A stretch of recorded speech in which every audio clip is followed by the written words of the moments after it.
Attention, please be advised. The following episode contains spoilers. Don't say we didn't warn you. I will ask Josh, though, what number episode is this? His mind just exploded.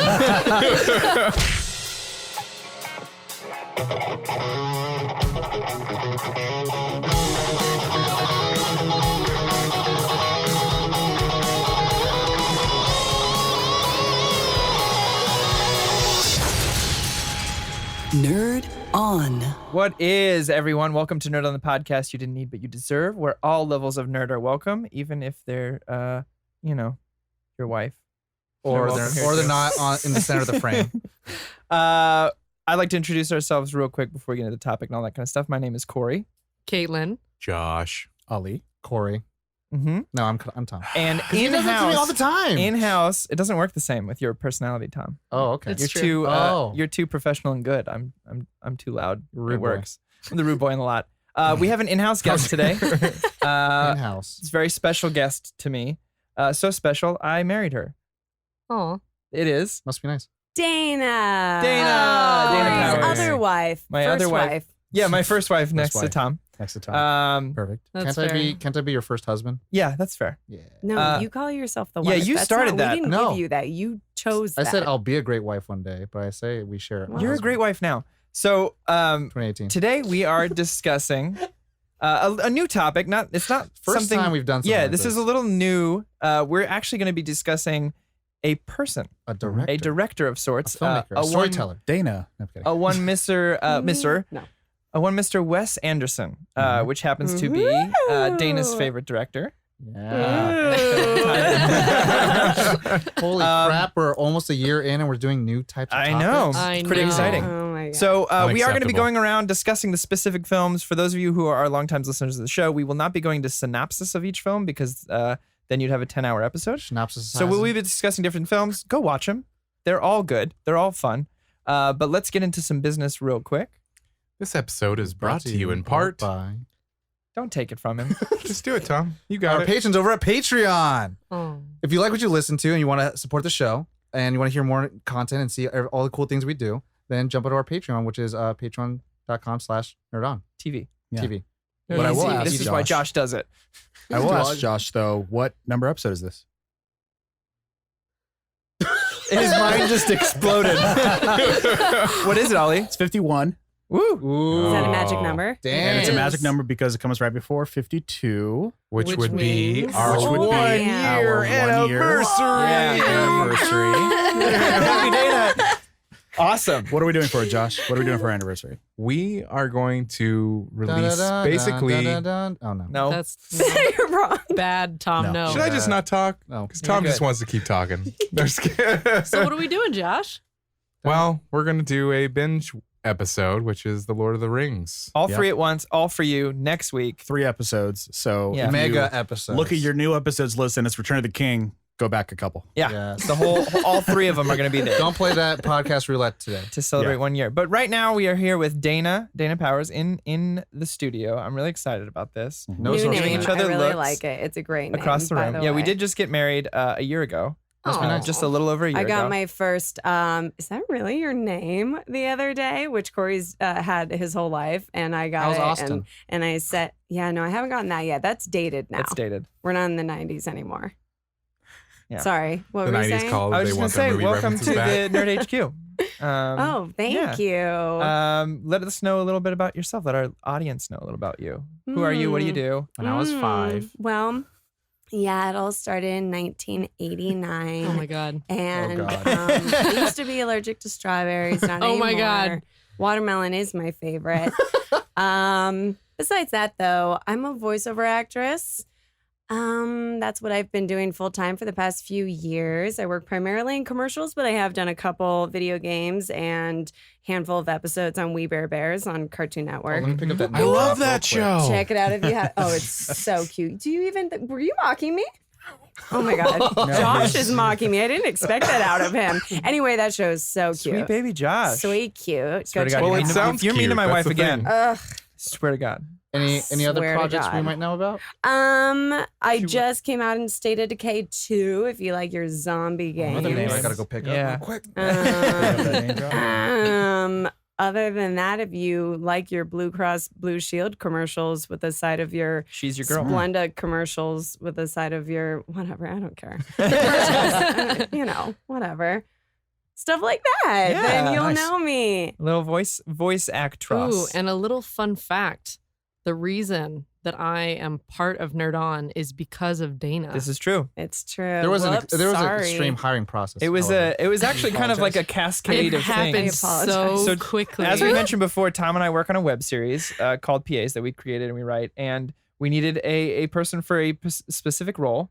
It's actually our last episode that just came out, our season finale. Shut up. And Caitlin stepped into the role graciously as the pyrotechnic And on set. also stepped into the crew role of boom operator. Yes, and also ran boom because everyone puts on different hats. And also on the set probably of like PAs. assistant makeup. And she got Oh, there. I did a 'cause lot of we- things. We needed to replace a role, and we were just like, how could this role How be can we fun- do it and also make it better? and also make it better she and did. more Aw. beautiful? But also, aren't you forgetting you are an award-nominated actress for short films such as? Oh yeah. oh my God, Tom. Oh my God. But we were My talking about how best Caitlin got work- here. I'm sorry. This was about Caitlin for a second. It's okay. So anyway, It's it okay. cascaded into her, me meeting her, and Tom meeting her, and then her getting kind of hooked into this Nerd On. it life. was maybe 2 weeks after. Yeah. Yeah. We worked and on then that your whole project. life was I li- this. I literally was thinking about like because Dana's not only in voice acting. Yes. She's also a great She's an physical actress. performer. Yes. This is because she's in true. PAs, but This is- yes. Tom has known her a while as well because of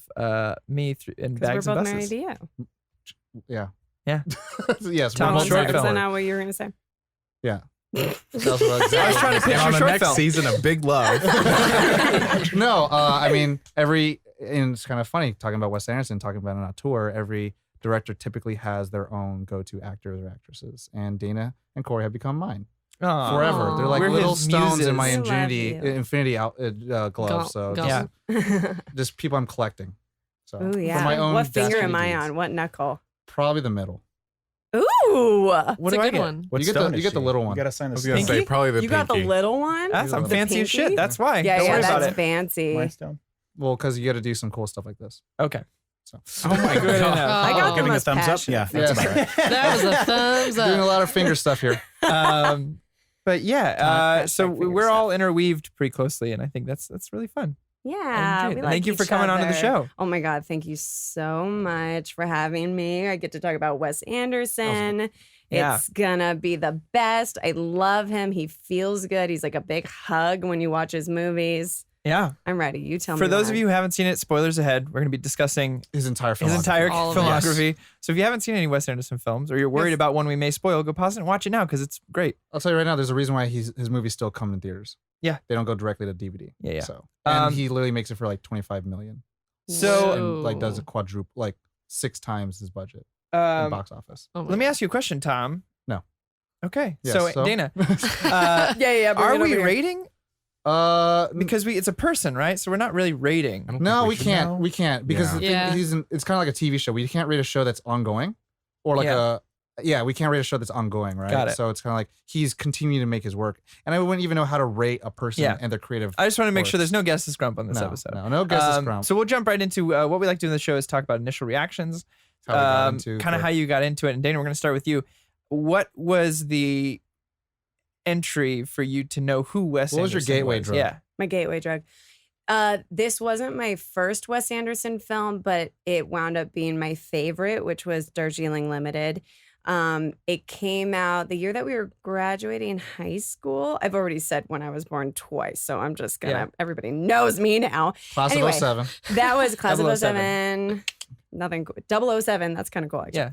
Yeah. That was my gateway drug. I saw that. Actually, I think I was a freshman in college when I saw it, and it just like stuck with me. It like the soundtrack, the visuals, the performances, the main guys in it. Something about it resonated so Yeah. deeply, and then I was like in it deep, and I went back and watched all of his previous films because I think at that point I'd probably seen Royal Tenenbaums at the very least. But then I like got in deep and saw was the like rest, your and then I was, addiction like, right there. Loyal, yeah, That that was was my it. gateway drug. Ollie? For me, it was Life Aquatic. I think that was Nice. the first one that I saw. And I mean, needless to say, he has a pretty incredible visual style, and that's always refreshing, always manages to like surprise you, but at the same time, it's like familiar and comforting.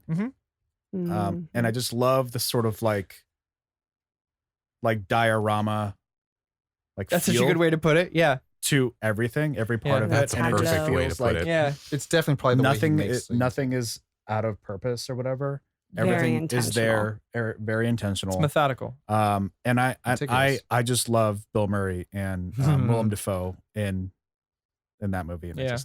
And wasn't Jeff Goldblum in it? Oh yeah. Mm-hmm. Yeah. So I mean that cast right there, like that's what brought me to even go watch it in the first place. And So then Life Aquatic was your that was it. gateway. Tom? You know, a little bit about me, just real quick. I grew up from my parents who loved nothing but Schwarzenegger and Stallone stuff. So to say that I had That like a tells very me so Oh much my about god! you. You know, I opposite. feel like I just something Learned clicked so for much. me. well Yeah, to a say lot. that I had a very like rich film background as a child, a good rearing, is a lie.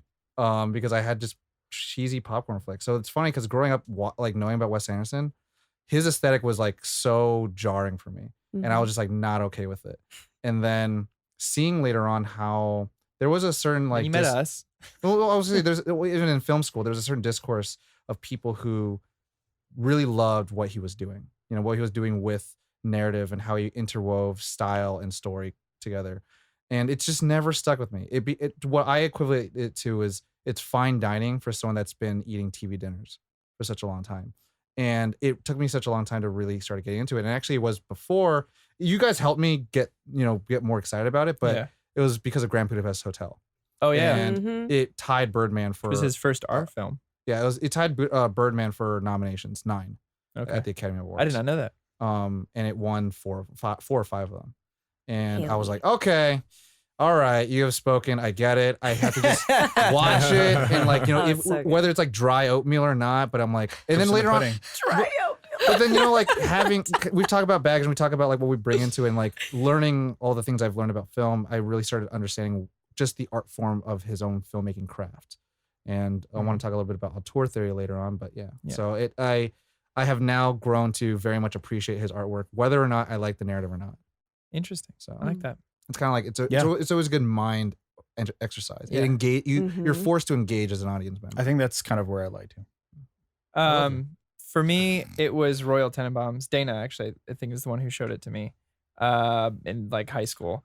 And that was my gateway into it. And I particularly connected with that film just because all his films are very character driven, but it was kind of a little, I don't know a little more defined, the characters at least, right? You have Ben Stiller's character, who's his son's dressed the exact same, and Gwyneth Paltrow's character, who's just kind of like non-emotional, but also very emotional at the same time. I don't know. It's just really divine. Yeah, loves Wes Defined. Anderson's art form with that. Yeah. So for me, I remember seeing that movie, and it was another one of those situations where I had never seen anything like that before. I had never seen someone frame a movie in the way that he did, or line characters up in a shot that outside of the cinema, if you saw people lined up this certain way, would be like, what the fuck? It's are they very theatrical. Yeah, it is. It's very theatrical. That's a great way to put very it. much like a stage, It's like a stage play sometimes, but it feels very normal in his world. And he's able to normalize these things that are otherwise like over the moon crazy. Yeah. So that was Actually, my to entryway. piggyback on that comment, he said in the extras that I was watching on something the other day, he said he loves larger than life characters in real life. Yeah. Like characters and scenarios and blocking and etc. that you don't see in real life, put in real life. That Like can't that's where normally he wants be to, there. Yeah. yeah, specialize in.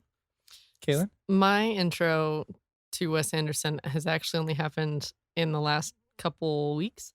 Oh, I was so Bing bong. ready for you to say last couple hours. Well, not wrong. I watched Isle of Dogs on the plane back from Hawaii, which was only not that long ago. yeah. And then the second thing I've ever seen was Moonrise Kingdom, which was today, a couple hours Oh ago. wow. There you go. There you There go. it is. so There it is. That's for accurate. me. So, but my relationship with Wes Anderson is a bit skewed because I went to art school in Indiana and I did a lot of photography.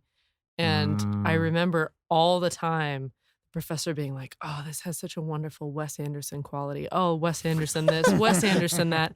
And I was just like, "Who the fuck is this guy?" You I'm are the so chosen tired one. of hearing about it. And now that I've seen his films, I'm like, "Oh, I can kind of see that." But it's been kind of tainted by this Yeah. like pretentious art school feel of like, Wes Anderson, the art school guy. Like, Oh, Did you Yeah. check So in your baggage people before you get love on the or plane? hate. no, I did not check it out. that's unfortunate because you're just like that can happen to people. Like Yeah. someone is just good at what they do, and Yeah. someone else will ruin Well, that. anyone Yeah. with a really defined style. I mean, Wes Anderson, Tarantino, these different people who like their signature right away. Mhm. I feel like it's a black or white without a gray area. Like people love it or hate really it. Very is. rarely Yeah. do you find people who live in the middle about it. Well, Yeah.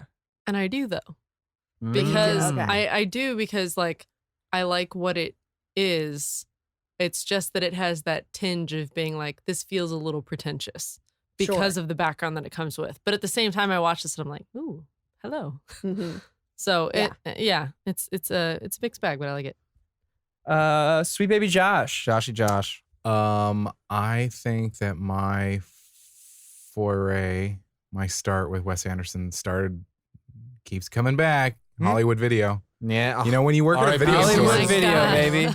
Hollywood. R.I.P. I mean, you know, when you work at a video store, you can imagine like the employees I sit around and be always like, dreamed of "Have you it. seen this? Have you seen that?" And It I was wasn't- Netflix before Netflix. So I think was it Bottle Rocket? Yeah. Was His like short film? Yeah. He has there's a full length. Oh yeah. Sorry, it It's started a off full as a length, short. yeah. Well, he does have Yeah. a short. Yeah. And I think it seems appropriate that would be the my first foray. Where you start? Yeah. Yeah. His first foray is yours. Yeah. I mean, I'll be perfectly honest. I'm about to say something and I might get punched in the face later. My fist is ready. Yeah, we're ready. I'm not like, I can appreciate Wes Anderson, but I'm not going to be like, oh my God, it's Wes Anderson. That's what we all sound like. Thank you for that, Josh. Yeah, yeah. Thanks for making us sound so what I intelligent. No. No, it's true. Wes Anderson, definitely, you get those hardcore fans and then you get the people who hate it. And then we got a couple It's funny that gray they're sitting areas right in next to here. each other today. And then next to me. Ooh. Wow. All right. Okay. I'm sorry, Cool. I didn't mean Oh my to God. No, offend. I'll No, punch you- you later, like off air. Yeah. not on Off air. Yeah. Off air. Josh. Ow. That was a test. Okay. You like that? Test I'll do it punch. harder later. But it's just like anything where it's like you can be a fan of it, but it's not like your very favorite. Like I can watch once we get into like favorites and whatnot, You'll have one. Yeah. Yeah. But There's I think a stylistic thing that you're like Dana said, it's like that's Wes Anderson or that's Tarantino. It's like you Yeah. see a Wes Anderson movie and you're like, yep. well, I mean, I'll That's Wes. match you and say like Nolan's my favorite director, and then after that's probably Fincher, and then there's Tarantino. Yeah. Tarantino's very much like he's good, but I'm not gonna be like, I need to watch it. I know it's gonna be a show. I know for a fact whatever I'm Yeah. watching is a show. So Yeah. I agree with that. I mean, that kind of segues us into our next part. Was like, if we can break down, for those of you who don't know Wes's style. yeah, and Um, I'm not gonna say in the way where like whatever if you don't see him as like diehard fan, it doesn't take away from his merits of being a Right. great Oh, storyteller. yeah. Mhm. So, Yeah.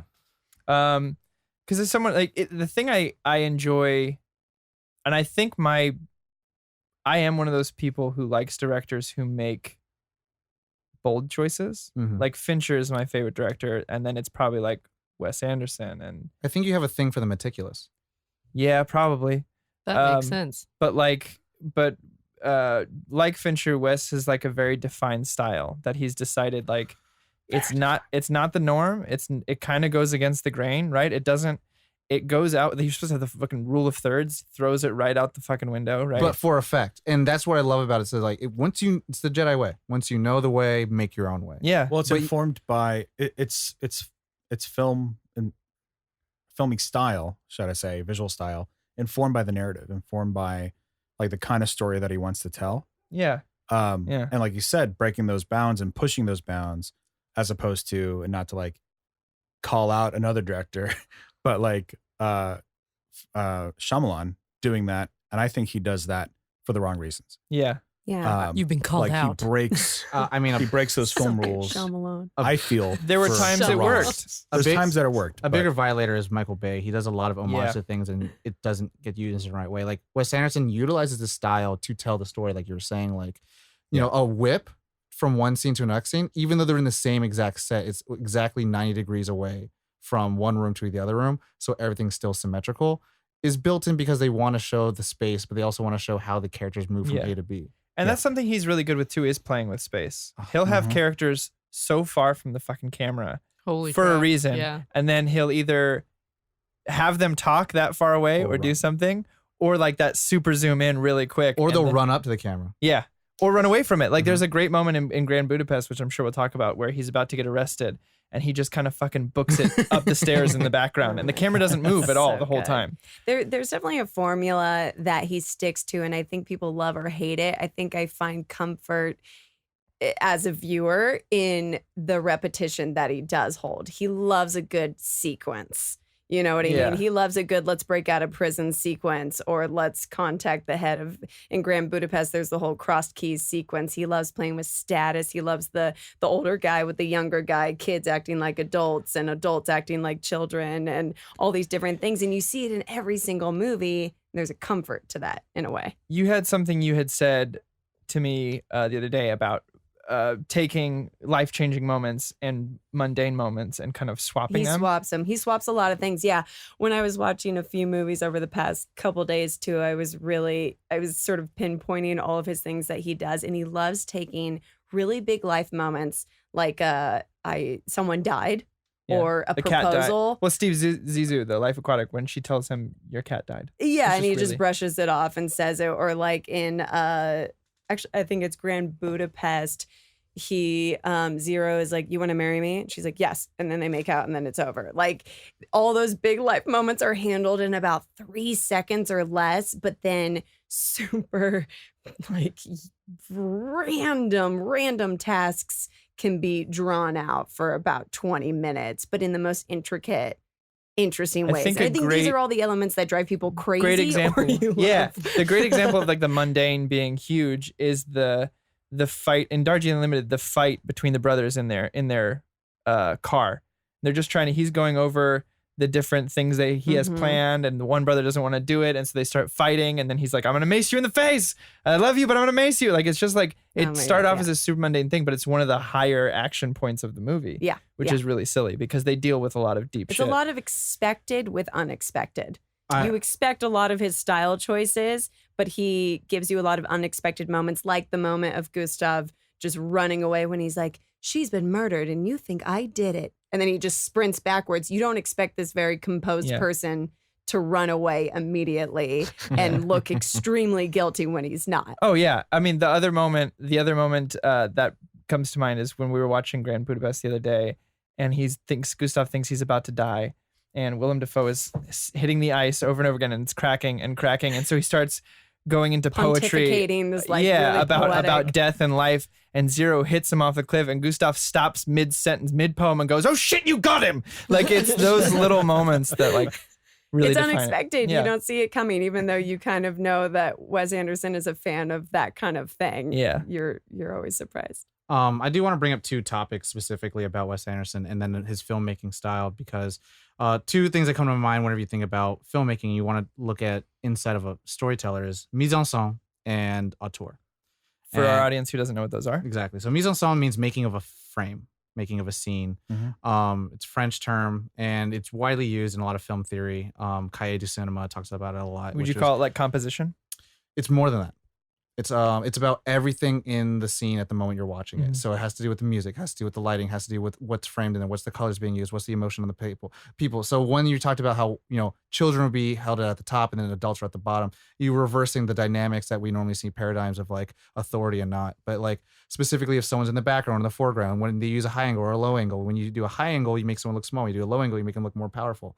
But, putting people in the middle or putting a person on the right or the left, putting 2 people on the right or left side of the frame, like all those things embody the meaning of a film. So, to challenge yourself really, it's kind of like halfway a point to challenge yourself when you watch any film, don't watch it with audio.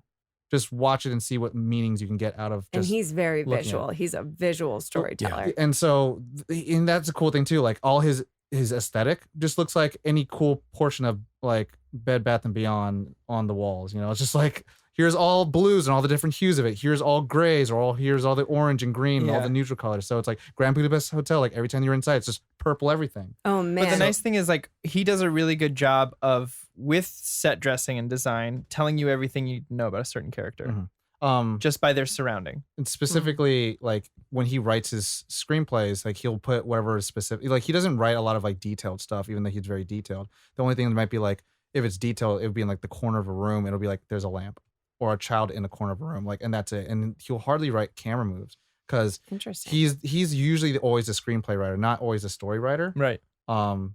So like he knows what he's going to be doing, and that's really cool that he's able to write for himself. But the other term, like auteur, it's more of they call it more of a theory. I think it's true practice, and auteur is author, and it's supposed to be the author of the film. And when you think about film, you think about collaboration, you think about everything that goes into it. There's crew, there's makeup, there's lighting, there's camera, there's all these things, there's music. You would think there's no one person, but an auteur theory, it kind of says that there is one, and it's his, and it's the one person who's heralding the film or helming the film. And it's supposed to be like there's a lot of signatures that are their own.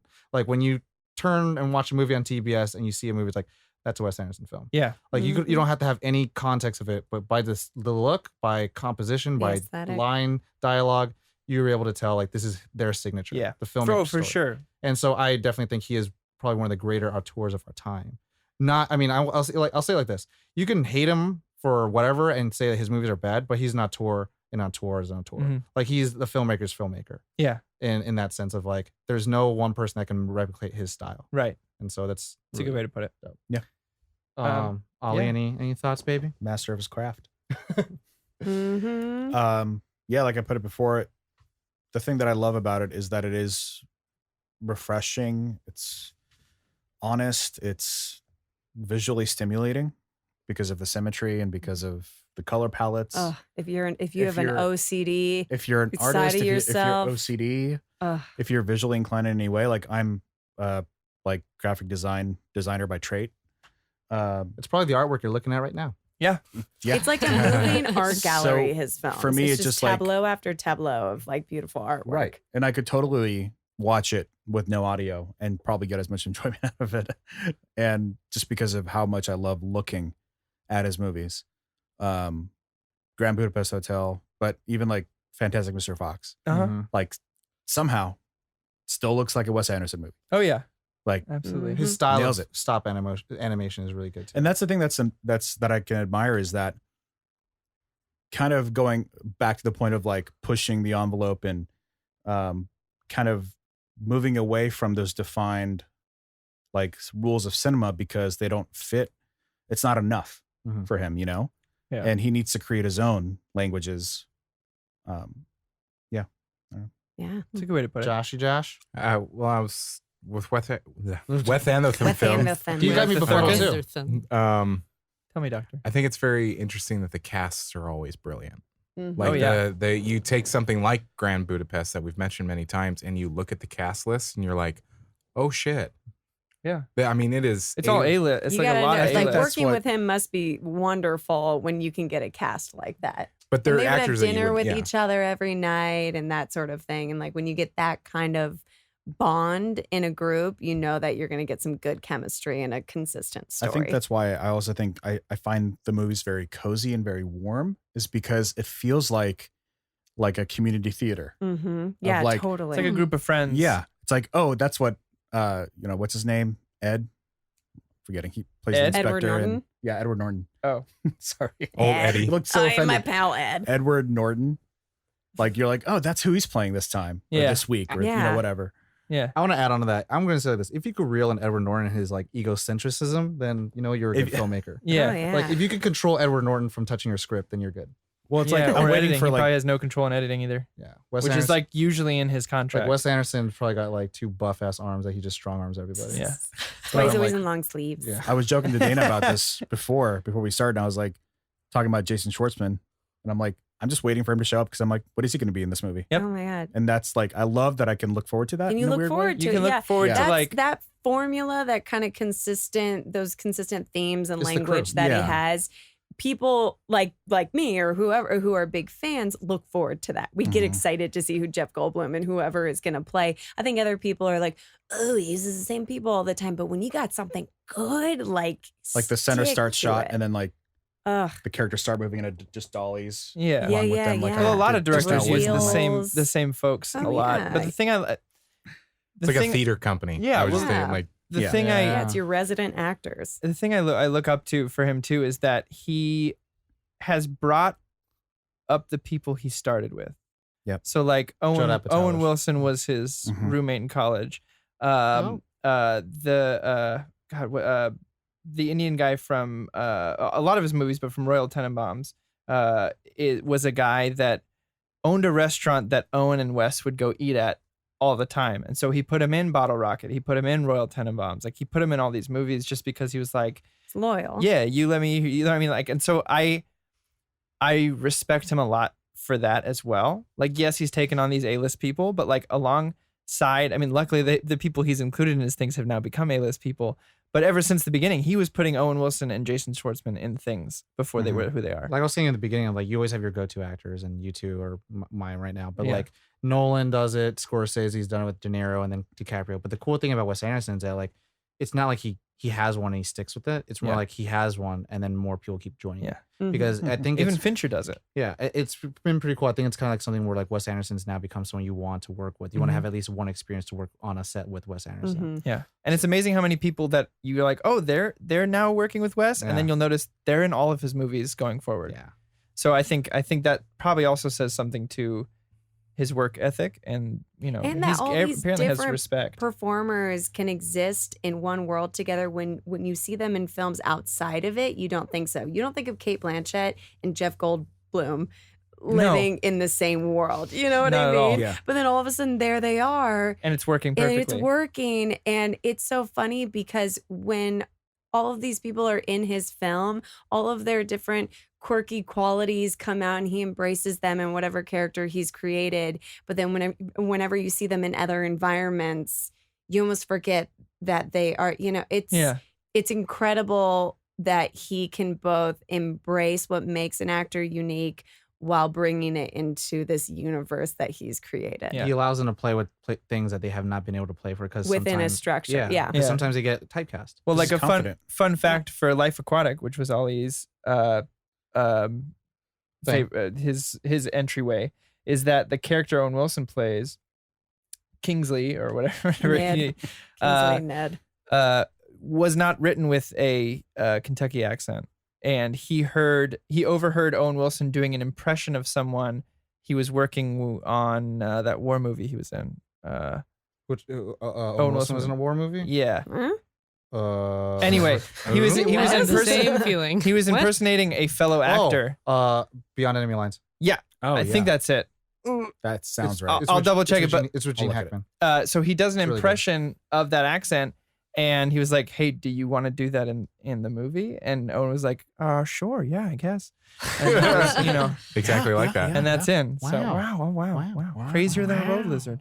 So he does allow a lot of like play, which is nice. It's cool to see that with like Grand Budapest, seeing a cast like that. And I think, Dana, you were saying you see them in all their different stuff, and then you see them in something like this, and you're like, wait, Yeah. they have acting? Like they have comedy acting chops? They have acting? Do they have yeah. acting? No, and I think It's like it's a a milk commercial? respect on Does either they act? end. I think Behind it's a Enemy Lines. respect. I think it's Wes Anderson having respect for the talent that they're bringing to the table. And then it's the actors coming into a Wes Anderson film and saying, I have a respect for the art that you create. Let's meet somewhere in the middle where we can bring both of our qualities and live in this universe. Because it really is, it's like these other filmmakers who create a universe of their own. And these films take place in different time periods. They may be contemporary, they may be the 60s or so on, but they all exist in a world together. Yeah, Yeah. Yeah. Mhm. Even the stop motion ones. I think Yeah. that can. they're cohesive. Yeah. I think that Yeah. could probably bring us to a chance for us to talk a little bit about some of the movies that we want to talk about. Yeah, I think that's great. I think that's a great segue. Yeah. And one person I haven't heard from a lot is Caitlin. Caitlin, you're up first. Look, she's new to the It's a 50-50 Wes shot here. I am Andersons. new. So I'm just gonna talk about the movies that I saw. The movie. Yeah. The movie. I like the movie. I did. I did like the movie. So you saw Isle of Dogs. I saw Isle of and Dogs and Moonrise. Moonrise Yeah. Kingdom. Go for it. Both of them are very whimsical and dark. at the same time. Mm-hmm. Contrast, baby. Yeah, yes, a lot of that. To where, and both of them have that children are the adults Mhm. Yeah, he theme, loves that. hardcore. He like, loves that. He loves a daddy issue. Yeah. He loves young boys acting like they're 75 years old. Yep. yeah, Well, he really enjoys his movies are all about relationships. Mhm. Yep. 100%. 100%. And Yeah. it's really good what he does with dialogue and relationships. So you go ahead. Continue. Well, I kind of don't really know what to say because I feel like so much of how he communicates things is visual. So all I can be is like, I like the movie. I like It was the pretty. movie. I like the movie. It was really pretty. Can I tag on when after you're done? You can tag on right now. One specific thing about relationships with Moonrise Kingdom is that what he does a lot of times, and that's why the reason why I was really put off to Wes Anderson a lot is because a lot of the characters sometimes perform things either like very quirkily or they just do it like deadpan, Mm-hmm. and I didn't get it. It just No? like I was like, Mhm. why Oh, are you doing interesting. that? And it's cool because I kind of really learned that as a filmmaker or as like an audience, like what what he tends to do is like try to really have audience members engage with that Mm-hmm. and figure that out and sometimes give like misdirection. And so what I got a lot from it was like sometimes characters are very like upfront with what they say, Right. but they don't have like emotion and all this like dramatic stuff. It's just kind of like, here's how I feel. Or They're like, this is very what self-aware. yeah, like they're very self-aware. They're very telling of what they want and what they do. It's like, I want this to happen, blah blah blah, or like I feel like I'm about to die. well, like things like and that. even like the initial the meeting for Moonrise of Sam and Susie, right? Did I say the right names? I think I did. You did. Well okay, done. thank God. Proud of you. Thank you. Their initial meeting is him seeing her and being like, "What bird are you?" Yeah. Mm-hmm. And like she's not even the first one to respond at all. They're like, "I'm a this, they're that." He's like, "No." And then he just points and he's like, "What bird are you?" Yeah. She's like, Very "I'm a a raven." raven. That is something I'm a about his raven. style too. There's no pleasantries. Yeah, It's all very like I'm Maybe gonna that's speak why my I mind. like it too. it's I all hate super small business. talk. You know Yeah. what? I'm really hitting on why I like Wes Anderson tonight. Realize It's there's the, so it's much the about reason. yourself. It's You know what? literally the Let's reason move we through. never take Lyft or Uber. We will always one of us will be the designated driver Ugh, because we don't want to small talk to someone. is Oh my gonna- God. Look, it's fake. Wow. It's We're like, how are fake. you? And you go, I don't. It's You don't care. Like artificial. I'm I gonna be don't gone in care 10 for minutes. it. Let's get to the point, and that is something he does. And you know what? I respect him for it. Yeah. See, Yeah. We're analyzing with their anal eyes. Mm. And that's all of Moonrise Kingdom too. I mean, the more emotional parts are pretty like Scoutmaster, what's his face? Edward Norton. That one. Yeah, I don't know who that is. he was great in it. Fight I- Club, my favorite movie. Maybe you heard of it. Oh, hey, yeah. Anyways. Now I know his face. yeah. Welcome to Fight Club, I was so- wondering why he looked really familiar. There you go. Yeah, right. Learning a lot. I'm being learning a part of lot. this crew. But yeah, like him having a drink and a cigarette and being like misty-eyed while trying to record his message to himself Yeah. as like his little pep talk for the day, and he Ugh. just can't do it. Ugh. Yeah. Like I that know, was like this is emotional weight. Got Well, it. it's cool because like the characters are like most of the time they're not again they're very open with their emotions, but they're not like angsty teen CW stuff that I love Yeah. also. Yeah, but they go straight to the point, and then you kind of already know what's at stake, and it's more about like the relationships, cinematically where they are, where they're framed, how they are like in reference to each other. Yeah. That really kind of help drive like what they want, or they do it very subtly in the Yeah. background, and you're like, oh, I see what's going on. I see what's Another going on. element Mhm. that I like about that too, for anyone who's been in an acting class, Nope. there's an exercise sometimes done in acting classes where there isn't any dialogue, there isn't any script. The actor is given a task, and it's a really simple task. It'll be like, you're getting ready for the day and putting on makeup, and that's all you're given. And you have to really think about, what do I do when I do that? And you think about, where do I walk to? How do I put on my pants? How do I put on my mascara and all that? And then watching someone live in that real life moment, they're not saying anything, and yet they're saying so much. Yeah. He loves that. He doesn't need to verbally tell you the story. You see it when he does like those scanning shots in a house where you're just like going through the walls, tracking shots, and you're just seeing everyone in their bedroom and the bathroom and the this and that living differently. It tells you so much more. The cool thing about his track shots are like most of the time filmmakers don't know what to do with it. It's the most objectifying shot. Like there's very little subjectivity where you don't get a lot of emotion in it. But what he does with the tracking shot is able to show you a slice of life where everyone's doing it something else. And something that's really big on his like signature is that whenever you see somebody, they're in the middle of doing something else. And so like it shows you that it's kind of like in medias res. So like you don't have to have this in front of like knows film terms. I don't even know what he said. in medias res. Okay, I learned this. Shout out to Caitlin don't. Shout out to Neil. He was the one who said it. Neil Shut Tucker. up, Neil. Ooh, shut up, Neil. But he's the one who said it, and I was like, what? And then he said it's in the middle of things. Yeah. So you don't have to do the I'm this person and I'm starting my day. It's like they're putting their shoes on. It's like they're getting their day started. This person's Yeah. Oh, he's cooking. putting on rain boots. And a But the jacket. way he puts on rain boots, Yeah. you learn everything you need to know. Something I kind of want to say to his writing a little bit, and then we could dive back into like specific movies. Is you kind of rang this Bell? Yeah, for me. Ding. Is he'll in the kind of vein of I love you, I know. I like veins. Which is like very straightforward, but like you know that means everything. He has a lot of dialogue that's like that from Star Wars. Like they'll say kind of like straightforward, blunt things, but the way he's crafted the movie and the characters, by the time they say it at the end of the film, you're like, oh shit. But they could always be like, I never cared for your hair. It speaks. But I never volumes said about that anything because character. I love It's so you. heavy. Like that kind of stuff. You're just like, Bill in like Murray 2 words. at the end of, because I only recently watched Life Life Aquatic.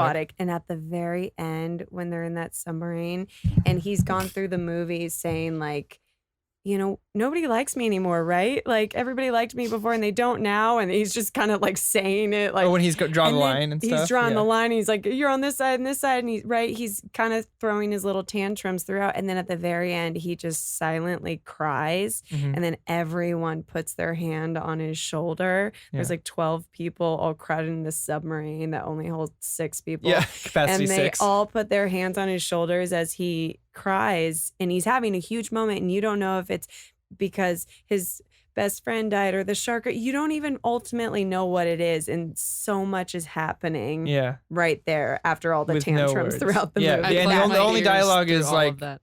the only dialogue Sorry, is do didn't you have want it to spoiled? Oh, it's fine. No. I plugged my Spoilers. ears through Oh, literally oh, all I'm of about that, to so say it I'm gonna wouldn't get keep spoiled. I'm gonna keep All going. right, I'm gonna plug So it like again. the only bit of dialogue is they find the shark and she's like, "Do you still want to kill it?" And he just kind of goes, "I don't think so," and that's it. Like that's the whole dialogue, and it's really, but that I don't think so. Yeah, it's not no. It's I don't think so. And Yeah. that's what's really beautiful. because Yeah, it's so like much still him turmoil. trying to be like, "I'm tough, but my friend died," but like, no, I don't want to kill this thing. Anyway, yeah, Earmuffs off. Earmuffs off. Earmuffs We good? off. We good? Yeah. Awesome. I I'm want to back. hear a little bit of Josh and his Yeah. movie that he wants to talk about. I like them. Yeah. Yeah. Well, Well,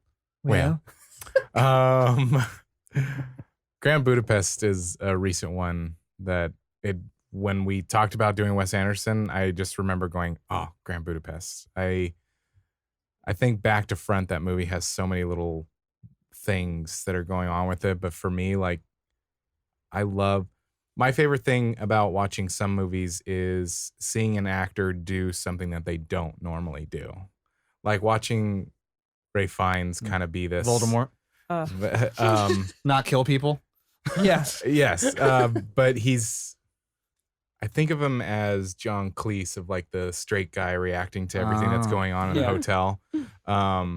You're enjoying his just like pulled togetherness, Yeah. and then when he loses it at the end, in a sense, you're like, there's so much comedy in Gustav watching, H.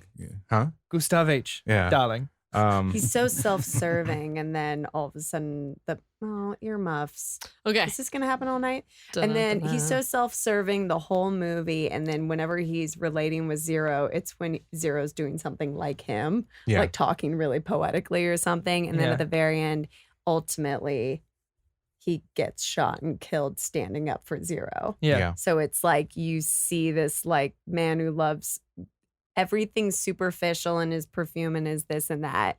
And then all of a sudden Yeah. at the end. Well, and there's like the other thing I really respect about that film too is different aspect ratios he uses I was gonna say for that. what was the popular thing at the time. Because it's 3 timelines. Yeah, there's 3 times: present day, like the 70s, and then the 30s. It layers in the first like 10 minutes. You see the girl at the statue, right, of the author. author. Then we go to the author. Yeah. Then we go to the young version of the author meeting older Zero. And you And, get to then you see meet different younger versions Zero. of And that's like 10 minutes hotel in. itself. It's this nice little like, you ever play that game where the monkeys have to like link arms Yeah. and barrel the monkeys? Barrel the Like that's how it monkeys. feels. Like this one opening scene is going to link you to this next one, which links you. You pull the monkey a little further. There's a third one there. It's all linked together. What I got was Wes Anderson does Inception.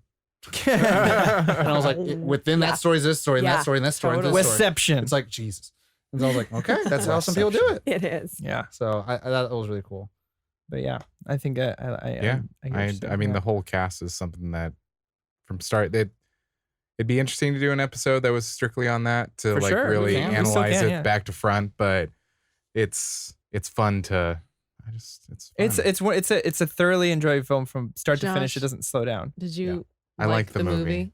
Yeah. I like the movie. And you know but who it's- steals it Movie. for me Likes the too movie. is Adrian Brody. Yes, Adrian that- Brody is in a that film. perfect man. In Never Grand met all the Budapest, men. You should watch Predators. he's then. hilarious because half the lines he said is just this like shit, you piece of shit. Like In it's Grand really blunt. Budapest. Yeah, Is that what you just Yeah. said?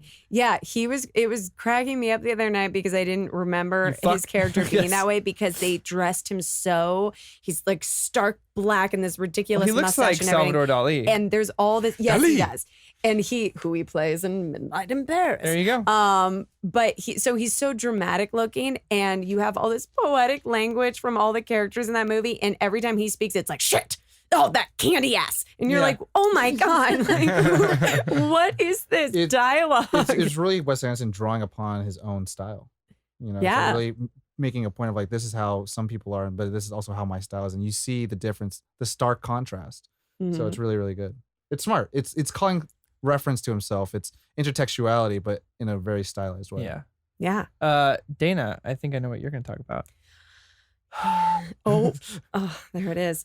I love the Darjeeling Limited. This is one I feel like a lot of people don't like Which is very much. because it is different from his It's style. different. It is. It's different. Let me add to that because I never watched it. And then all of a sudden, one day, Corey and Dana were like, you want to go watch it in theaters? Then I was like, I've never watched it. And Yeah. so my Which first time shout out to the watching Lemley for having a month called Wes is More Wes because is that's more a brilliant the name. best month. That's ever And they had. showed his movies every Thursday for a month. it, and I saw that in theaters, which I don't think a lot of people got the privilege of doing. Yeah. Yeah. So. No, it is. It's really different. And I was trying to pinpoint why I like it so much. And it's hard to say because there's a lot of things about it that I think you could say about any of the films. That one in particular, I did find that my favorite films of his, right, they all have a color palette. I love all the ones where yellow is the primary color. So is I Moonrise have your found. second? Actually, Budapest is my second. They love the first like half hour of that. It's like all yellow, and then you get a blue The scene 70s. here and there. Yeah. But yeah, it's like Moonrise, Budapest, and Darjeeling. Love their yellows. There is something, the aesthetic is something that you can't help but like. Like you're Yeah. going to be pulled in. There's a reason that we are For drawn those who towards. don't know what it is, it takes place in India. It's about 3 Oh, brothers. I'm going to sorry. India. No, that's all I was Yes. going to say. Oh, Because the other three two brothers. are more popular. Yeah. Yes, who On are a getting train. together on a train, the Darjeeling Limited. They haven't seen each other in a year since their dad passed away. And Francis, played by Owen Wilson, sees himself. He says things like, "Did I raise us?" Yeah. Kind of. That Like he line, just. they all sit down to lunch and quietly by himself, he just goes, "Did I raise us?" Like, what And then the fuck? brothers look at the other brothers, Jason Schwartzman and Adrian Brody, look at each other, and they're just like looking at each other like, no, fuck no, you didn't raise us. But I think the dynamic between those three brothers, I just love it. I love it so much. They're so dysfunctional. Oh yeah. They're addicts. They're self-medicating. They're so messed up, and yet they're so lovable. I love I love each of them so much. And the thing I like about it that really resonates with me about the relationship that he nailed about at least all the brothers that I've really known, the ones that I've been close with, is they do have these like really intense fights, like physical fights, these brothers. But if anyone were to fuck with the other one, Mhm. they would stand up for each other. And they do that in the, Yeah, in the movie and a couple That's times. fan, bro. Yeah. There's like this both the feeling of none of them want to be there except for maybe Francis. They don't want to be there. They hate their lives, and yet They're lying to each other. They're lying to each other. They're telling each other the secrets that the other one told them every time one steps away. It's all of this. And yet they'll get off the train and they'll do whatever spiritual awakening Francis wants them to do. And they'll go in the temple and they won't pray. They'll just like fight with each other and bicker. Like, is that my belt? Did you take my belt? Like, you should have asked. And then they'll go and buy like a poisonous snake and some shoes and whatever and get back on the train. Like, it's such a dysfunctional relationship. It's like a fine art reality TV show. That's a good way to put it. Yeah. What's the phrase that he keeps using that their mom, who's played by Angelica Houston, who's perfect in all the Wes Anderson films, though, by the way. A queen. He keeps saying, like, can we make an agreement or can we agree on that or something like that? Yeah, Compromise? No, he says we agree literally on like, something? can we make an agreement? And then they never respond. They never respond. And he says it like 10 times. And then you meet the mom finally and she goes, can we make an agreement? And you're like, that's where he got keeps it from. trying to be really existential. He keeps trying to like pinpoint these like really beautiful phrases. Like the train gets lost at one point and they get off, and then the one guy is like, we haven't located ourselves yet on the map. And he says, what did you say? We haven't say that again. We haven't located ourselves. Guys, is that a sign? Yeah. Is that a sign? Can we agree to that? And they're just like, can we agree to that? Can we agree to that? There's a lot of beautiful, there's really beautiful, there's this part where, I mean, I want to give literally everything away for Caitlin, but these boys. That's her fault. It's her fault. Yeah. It is my fault. 3 young brothers, in a village, fall in a river. And they're going to die. And this is how I'm summing it up. And then the 3 main brothers of the movie jump in to save them and they lose one of them. And the this is right phrasing after a he fight, uses is another pinpoint of Wes Anderson using like a really generic phrase for a dramatic moment, right? So Adrian Brody gets out of the water and the kid is dead. And he said, mine didn't make it. I believe that's the exact phrasing he said. And it's just for some reason that hurt because you can, as opposed to saying he didn't make it, you can tell the character takes on the responsibility of like, mine didn't make it. He owns it. The one I was responsible for died. And it's one of the most moving and gorgeous scenes I've seen in any Wes Anderson film. Yeah. I want to point out one, we can end it on a high note real quick. Yeah. Because my favorite part of the movie is the part with the feathers. Yeah. And maybe you remember it, you watched it more recently than I did, but I believe Owen Wilson hands everyone the feathers and a piece of paper that says you're supposed to say something, and then you're supposed to bury it or something like that. He gives them each instructions, and they each read it differently. Yeah, and they all come back, and he goes, "Did you bury it?" He goes, "No, I threw mine." Like, no, I like. I'm still holding mine, and they all come back with 3 different outcomes, which is like the perfect like these are who they are kind of thing. It also shows how different of like where they are in life, but also like how different pages they're on. Yeah.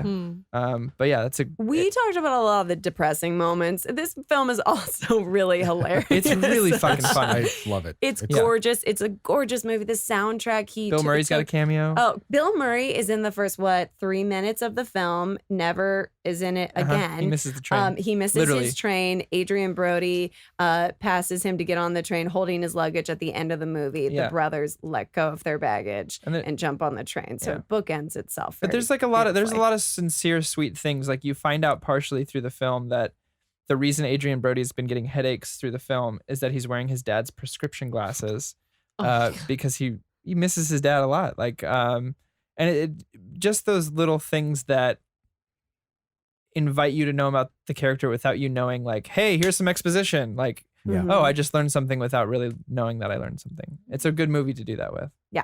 Which I think will bring to Ollie Oxenfree. For me, I was originally planning on talking about Grand Budapest Hotel. Thanks, Josh. But then I stole that from you. Well, no, it was Grand Budapest Temple. Yep. No, but it because I love that movie. That's probably my second favorite. Ooh. Is Grand Budapest. Sneak. I thought that was gonna be your favorite. You're tricking us all. It was, yeah. But I just from talking and stuff, I realized that my hero is still Moonrise Kingdom.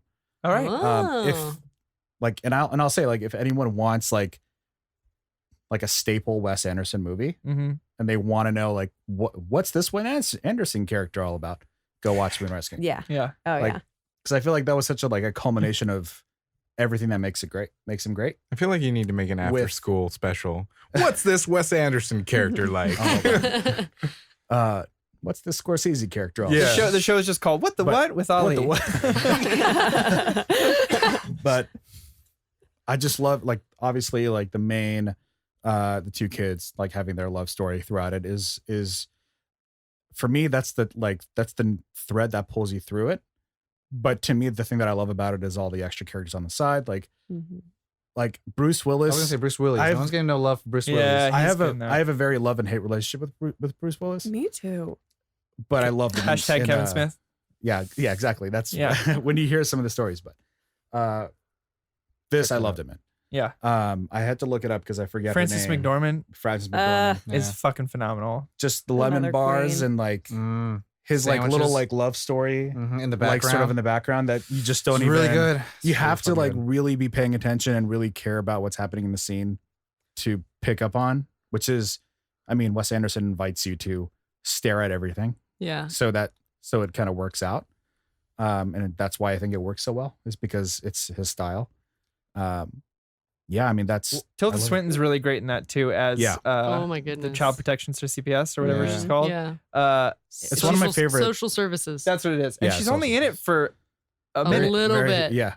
To your point, like how Wes Anderson invites you to see everything. Again, it goes back to the mise en scène thing. Like that's the thing that I think most filmmakers don't get. It's like you put this beautiful frame, you have all these beautiful things, but you don't make any meaning out of it. So it's like, why the hell would you put this person eating a sandwich? Why the hell would you give, like, you don't have to have this person that speaks like 3 or 4 lines give lemon bars to Edward Norton for no damn reason.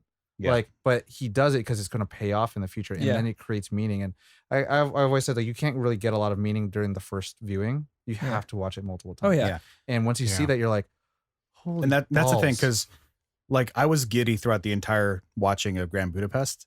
I just love, like I've I can probably seen it imagine like that. 5-6 Yeah. times, and I loved every single time I've watched it. But the most meaning is what I've gotten out of is from I like that. And that's from that's Moonrise also one of Kingdom. those movies where Jason Schwartzman's cameo is pretty on point. It's pretty great. As like the Yeah. senior scoutmaster or whatever. Senior Scout Master. Or senior scout kid or whatever. Yeah. Takes all the how much money you got. It's all in nickels. Oh man. That was, but yeah, that was, and then it's my favorite of Ed Norton's performances in Wes Anderson movies. Okay, yeah. Hmm. I agree with that. I agree with that. I'm on Yeah. part So of it. yeah, I just love that movie. One I of my agree f- that it's also his favorite too. My favorite scene in that movie is when they dance on the beach. Like that whole scene. You Mhm. really find out a lot about the two of them, About them I too. guess. Mhm. And it's really that whole moment is very sweet.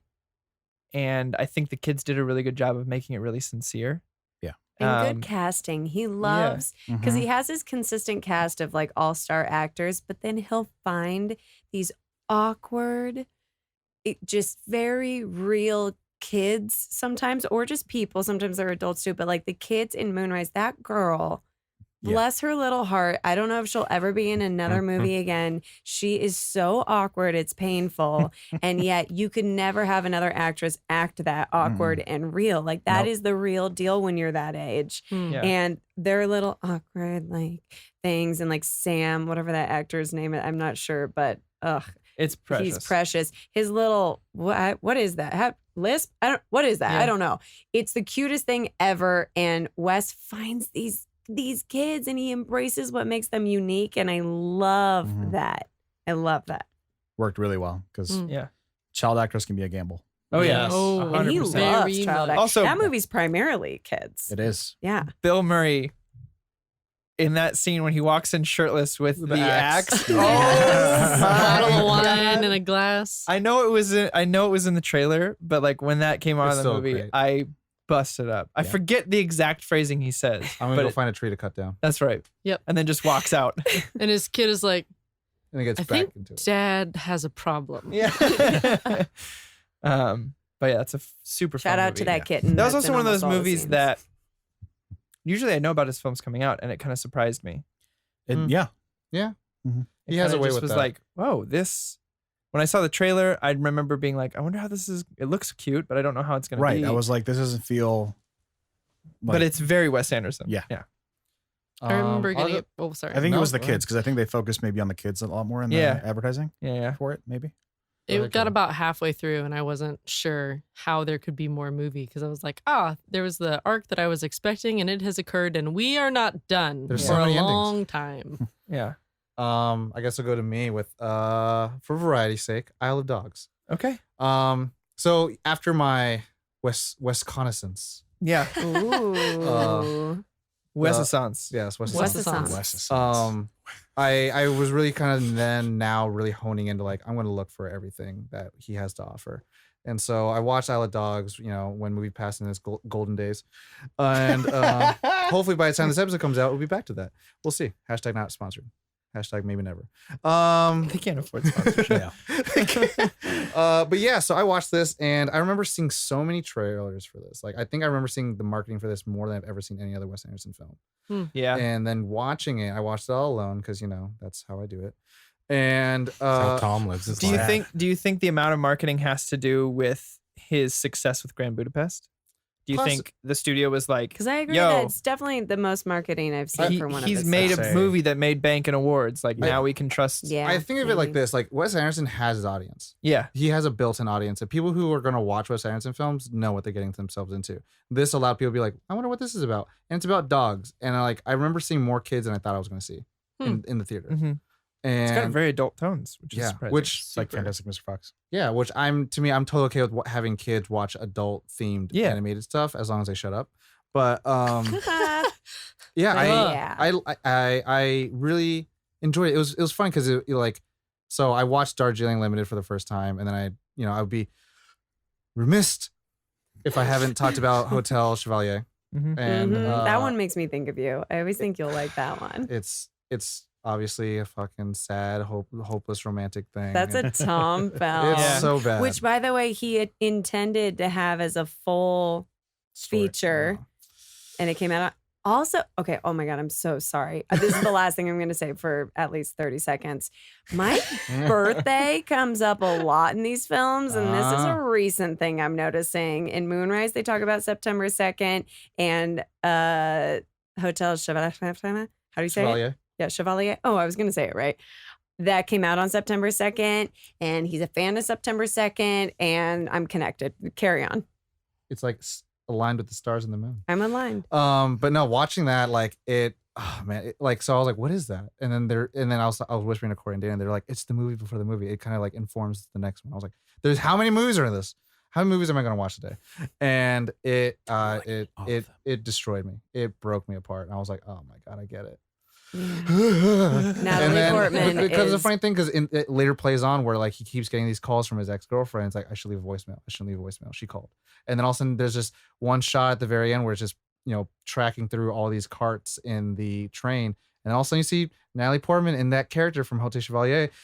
And she's just like on her phone or smoking a cigarette. I forget, but she's there. I was like, but that's in the one before the credits. That's in the one before you see the studio presents. Mhm. Like, so they're connected. So they're a package deal. What is happening? So he's changed like the medium of which, how you're viewing films. So Yeah. it's like, and that's one thing you learn in film theory is like what happens before the title is sometimes more important than what actually happens after the title. Mm. And it's like, what the fuck? But anyways, I love dogs. Very enjoyable, very fun. Bryan Cranston joining the bunch. Which I was very much improvable. yeah, looking forward to. I was like, oh, okay, and it was fun, playing that like realize like who's Edward Norton playing, who's Jeff Goldblum playing, and so watching this, it's funny because like it's not as where I thought it was gonna go with like films like Moonrise or Grand Budapest or Darjeeling, where it's like there are these high end stakes for love, but there was high end stakes for the loss of life. Like the one that really got to me was like Moonrise, where you can see like death is going to happen to one of these kids, and it can happen because the dog dies. And then in Isle of Dogs, like you see like one the dog that the MacGuffin dog Oh yeah. is like all of a sudden like quote unquote might have been dead or might have not been, but there's a legend of it. You're like, what the hell happened? And then it's cool because it explores this ideology of conservation and animal life and the future of where it could be, but also the film tackles again kids having very adult emotions and the adults being the dumb establishment, being like the man, and these dogs are kind of like in the same way of like these not bewildered but like more like wandering souls, and Yeah. it's Lost together. but also they're not only trying to go through this journey to find this kid or find this kid's dog, but finding themselves finding where Mhm. they belong in all of it, because they just were thrown into the situation where they're no longer allowed to be in Japan anymore. And it was funny because what I love about animation versus live action is that you're able to do so much with animation that you can't do with live action. You can make people jump 20 feet in the air. You could Oh, compose frames way better than you can ever compose frames in Wes Anderson films, which is hard to do because Wes Anderson is meticulous in the way where it's like everything is perfect.